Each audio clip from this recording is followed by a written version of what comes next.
Ladies and gentlemen, what is going on? My name is James. Welcome to Scuba Diver magazine. I'm a professional diving instructor and digital content creator and Scuba Diver magazine's man in Miami. And they've invited me over from my own channel, Divers Ready, with one simple goal in mind: to help make you a better scuba diver. And I want to welcome you back to this, the second video in our playlist we're calling Basics, brought to you by Aqualung, where we're breaking down each component of the basic scuba setup for you, our universal scuba buddies. And today we're going to be looking at dive computers, looking at the various styles that dive computers are available in and what functions you should be looking for if you're going to invest in your own dive computer. And if that wasn't enough, Scuba Diver magazine are going to be giving away one Aqualung i770R, the flagship computer from Aqualung, to a lucky viewer. And later in this video, I will be giving you details of how you can enter the contest to win. Also, as Aqualung were kind enough to send me their i770R and a transmitter and the new i200C computer, I'm going to be taking them all diving down in Key Largo later in this video, and I'm going to come back with my thoughts and feelings on who these computers are right for and my general opinions on them. But first, let's have a look at the different styles of computer that are available on the market today, of which there are three basic kinds. The first is the console computer, and console computers are identified by being attached via a high pressure hose to the first stage of your regulator's high pressure port. Some console computers are air integrated, meaning that they have a pressure receptor in the base, and on the screen of your computer you'll be able to read your tank pressure. Or in the case of this one, this is non-air integrated, and you can tell that by the fact that there is a separate analog SPG gauge. In either case, when you look at a console computer, you have all the information you want in one place: analog gauge for your tank pressure, and then all your dive profile information on the computer screen. Some console computers come with a detachable head. This isn't one of those. This is a very basic model, but the advantage of having a detachable head is that you can recharge the computer normally via USB connector, and you can even plug it into your computer and download your dive logs. The advantages of a console style computer like this are that they are attached to the regulator via your high pressure hose, so one would hope that they are harder to forget or leave behind somewhere. And basic models like this tend to be cheaper than either a wrist mount or a watch style computer as well. Let's get rid of that for now and move on to watch style computers. So there's no way around it, I'll just say it: watch style dive computers are just plain cool, especially when you color coordinate them with the hat you're wearing. Thanks a lot for that, Aqualung. I had no idea what color this computer was until I opened the box. A watch style dive computer has all the functionality of a wrist mount or a console computer, with the added advantage of being housed in a really small package that can be worn as a daily wear watch. So that means if you're going on a dive vacation, you can just take your regular wear wristwatch off, slap your dive computer on. You're not going to forget it. It's going to be worn with you every day, and it's one less thing to pack or forget. The other advantage is that whether you're in the bar or the boardroom, people are going to be able to identify you as a scuba diver, and that makes you instantly cool. Price-wise, watch-style computers start in the $200 range and go all the way up to the thousands, depending on what functionality you want from them. One thing to consider if you want to buy a watch-style computer is what is the power source. So the nice thing about the i200C here is it has a user-changeable battery, and you really want that in a wrist computer. It's 2019, for heaven's sake. It should be at least user-changeable battery or rechargeable. If you're buying a dive computer that you have to send away to a service center, you're going to be without it for a period of time. It's going to cost you shipping both ways. It's just generally inconvenient and not the modern way of doing things. The general disadvantage of a watch style computer is because they're housed in a smaller body, they have a smaller screen. So if you're myopic like I am and you can't see far without contact lenses, then you might want to opt for a wrist mount computer with a larger, colorful screen. Which brings us to wrist mount computers, in this case the Aqualung i770R, which are very, very similar in form and function to watch style computers. They're just a little bit larger, which has the benefit of having a larger, more easy to read screen, but probably too big to wear as an everyday watch to boardroom meetings. I don't know, maybe you could rock it. So no matter which style of dive computer you choose, the basic functions are the same for all. They're monitoring your depth, your time, your dive profile, and in some cases your gas consumption, with the goal of running all that data through their algorithm and producing a plan for you to keep you safe. But there are some add-ons, some additional functionalities that you may want to consider if you're choosing your next dive computer. And the first is gases. I think these days you'd be hard-pressed to find a dive computer that can't cope with nitrox configurations, particularly at the recreational level. You're going to want to ask yourself, how many different gases do you dive on a regular basis? How many do you need your computer to be able to store? If you're thinking about moving into technical diving, do you need a computer that's capable of doing helium calculations and decompression planning? Those are all considerations you should be factoring in when looking at how many gases your dive computer can hold and store. Next up is the modes, how many modes your computer runs. Most computers these days will have a gauge mode, which means the computer dive planning aspect is turned off and it will simply give you your time and your depth. Nearly all computers, as I said, have a nitrox mode and of course an air diving mode. But if you're a free diver or a tech diver, you should make sure that those are included in the ones you're looking at. So compass or GPS are functions that are available in some dive computers these days. I personally love having a compass built into my dive computer because it saves me from wearing an analog one. If I need it for navigation, then that's just more convenience. On a console style, you may have a digital compass built into the computer, or you may have an analog compass on the back. Other dive computers are capable of tracking your dive from space using the global positioning system.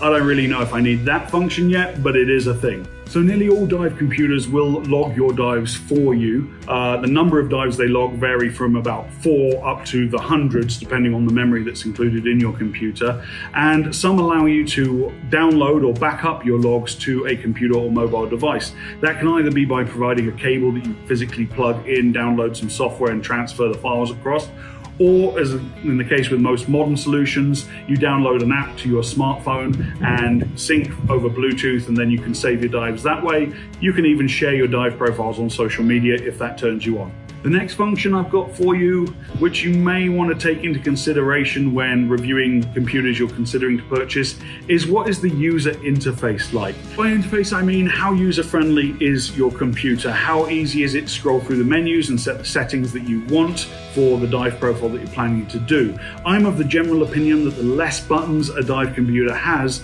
the easier it is to navigate, which scared me a little bit when I opened up these two new computers. This one has 4 buttons, this one has 3 buttons. But then I found out that Pelagic Systems, that make the algorithms for Aqualung dive computers, has an app called Diver Log Plus. So you open the app up and put all the settings you want in your dive computer, then connect via Bluetooth and sync your computer, and hey presto, your dive computer is set for you the way you want, ready to go. So by now you should be able to narrow down the style and functions that you want in your next dive computer, and I hope that helps you with your search. I'm going to take these two beautiful computers down to Key Largo and test them out for myself, and I'll be right back here with my thoughts and feelings as to what I think about these computers and who I think they're best suited for.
Back.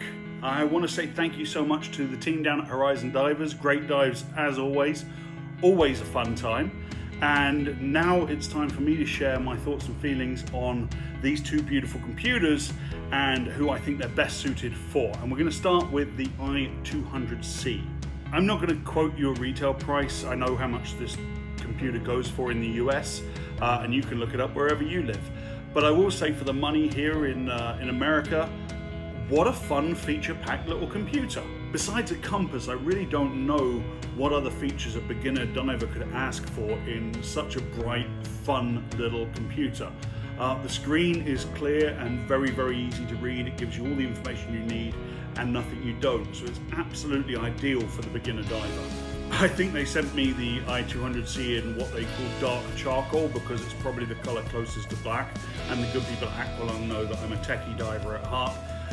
But really I would have gone for one of the fun blue colors, the teal or the mid blue. I think look really funky. Make diving colorful again. So the i200C isn't an air integrated computer. It doesn't have the radio technology to be able to communicate with a transmitter, but it does have Bluetooth connectivity, and it's really fun to be able to go into the app, connect this computer to it, and go through your settings and transfer your dive logs back to your phone. And then if it's something that interests you, you can share your dive profiles directly from there to any one of your social media outlets. Definitely has that cool factor. You can definitely wear this as a watch down to your local yacht club and let everybody know that you're a scuba diver. Very sporty design. I like it. I like the way it looks. Really, my only complaint about the i200C is the strap. I do love the rubber nature and that it's got this kind of grippy texture to it, but the strap was very short. I think I had it on the 4th notch when I was wearing it as a watch, and then when I wanted to put it over my 3mm wetsuit, I was on like the 2nd to last notch right there. And that didn't give me the utmost in security. It only just feeds through the first little strap retainer there, with no way getting through that one.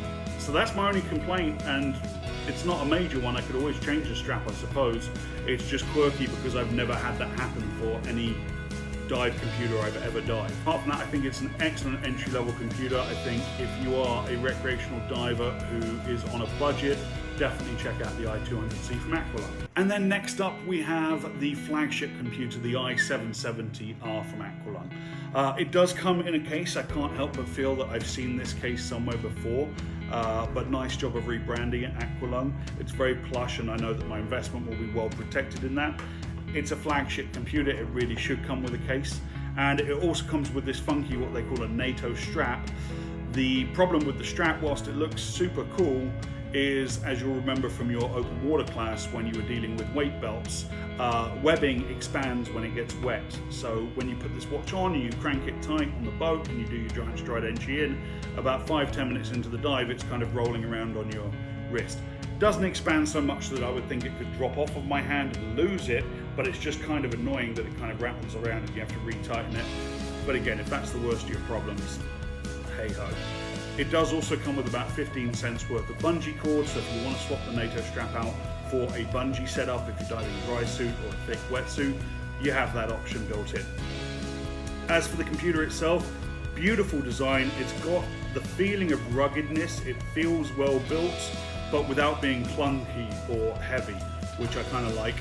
As well as the computer, the 2 straps and the case, you also get a CD-ROM of the manual in case you happen to invent a time machine and go back to 1998 and find something that plays a CD-ROM. Or alternatively, of course, you could just go to Aqualung's website like I did and download the PDF like a normal person. This is the first computer I've actually ever used where you can put all the settings in your phone, sync it over Bluetooth, and then hey presto, off you go. And you start it up there, you get this like pretty picture. So on the personal information, in case there was an accident, you've got your home address, your phone number, your emergency contact, even your blood type and your insurance member number, which is pretty cool. But it is of course air integrated as well, so I slapped the transmitter onto my wife's Aqualung Legend and used that for the dives. Had no connectivity issues at all, paired first time. You actually plug it in via the serial number of the transmitter and it's called Paired for Life, like swans. And I had no issues whatsoever. Above or below the surface, stayed perfectly connected. During the dive, the screen was clear and easy to read. I really like that all the information was color-coded because even though I just did one and then a quick second dive with this computer, I intuitively knew where to look for what information I wanted to see on it. That was fantastic, took me no time at all to learn it.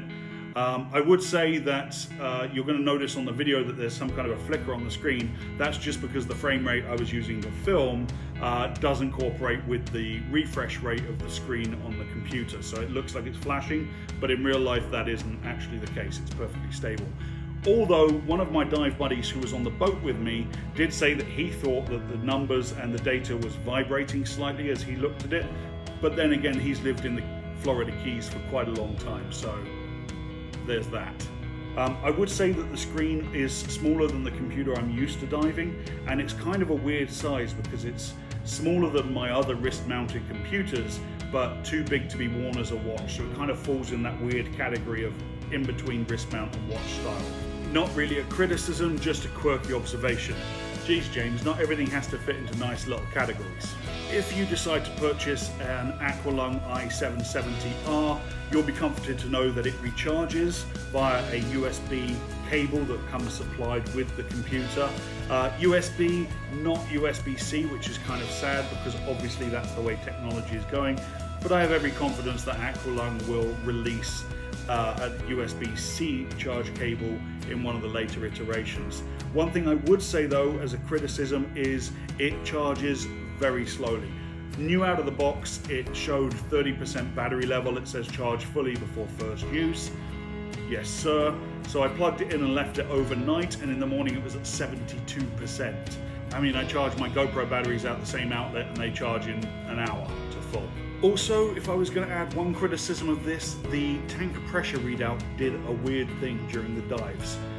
When you breathe in, the pressure displayed here, your tank pressure from the transmitter, actually increases by 1 bar.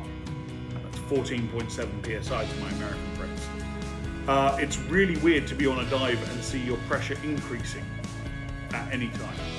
And I understand that's because the transmitter is screwed into the first stage, and the first stage has to rebalance itself. When you breathe in, you drop the IP in your secondary hose, but it's still weird to see your air increase on a dive as you're breathing in. The pressure goes up.